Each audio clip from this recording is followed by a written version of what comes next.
நிலம் நம்பர் 4. நம்ம நிலத்தை பற்றி சொல்லிட்டோம். கண்டிப்பாக வந்து 4ஆம் தேதி பிறந்தவங்களுக்கு சொந்த வீட்டில் தான் இருப்பாங்க, ப்ராப்பர்ட்டியோட தான் இருப்பாங்க. என்ன சில பேர் பார்த்தவங்க ஒன்றா சொல்லலாம், சார் எனக்கு இருந்தது எல்லாமே லூஸ் ஆயிடுச்சு. அடுத்துக்கு இருக்குல்ல, இப்போ எல்லாமே ஒரே இப்போ பார்த்தது அப்படியே அவங்களுக்கு இருக்குமா?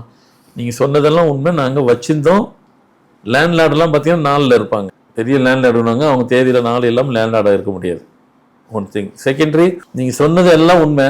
ஆனால் எங்கள் தேதியில் நீங்கள் சொன்ன மாதிரி இருந்தது எல்லாமே இப்போ போயிடுச்சு. இப்போ எங்ககிட்ட அது இல்லையே. அதுக்கு தான் அங்கே தான் வரேன். அப்படி யார் யாருக்கு இல்லை அப்படின்னு சொன்னீங்கன்னாக்கா, நீங்களும் உங்கள் உடம்பே பஞ்சபூதத்தில் தானே இருக்குன்னு சொல்லிட்டோம். 4ஆம் நம்பரை உங்கள் உடம்புல வந்துட்டு டேட்டோ பண்ணுங்க. இல்லைன்னா நம்பருக்குள்ளேயே நீங்கள் இதுக்குள்ளேயே வச்சுக்கணும். அந்த பிளட் அந்த வைப்போடு கனெக்ட் ஆகணும். இந்த பாயிண்ட் சொல்வாங்களே, அங்க இருக்கணுமா சார்? ரிஸ்ட் பாயிண்ட்ல இருக்கிற இடம் அங்க வச்சீங்கன்னு வைங்க, அது வைப் வேற மாதிரி வேலை செய்யும். உங்களை அதான் சொல்றேன், விஞ்ஞானம் மெஞ்ஞானம். விஞ்ஞானங்கிறத நம்பரை கொண்டு விற்கிறோம். மெஞ்ஞானம் அது வைக்கும்போது அது மெய்ஞானம் நம்மளை டேப் பண்ணி தூக்கி விட்டுருது.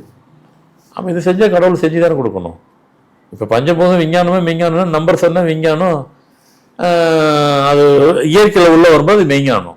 அவ்வளோதான். இதுதான் பஞ்சபூதமே எல்லாம். அதே விஞ்ஞானம் அதுவும் கலந்து தான் இருக்குது.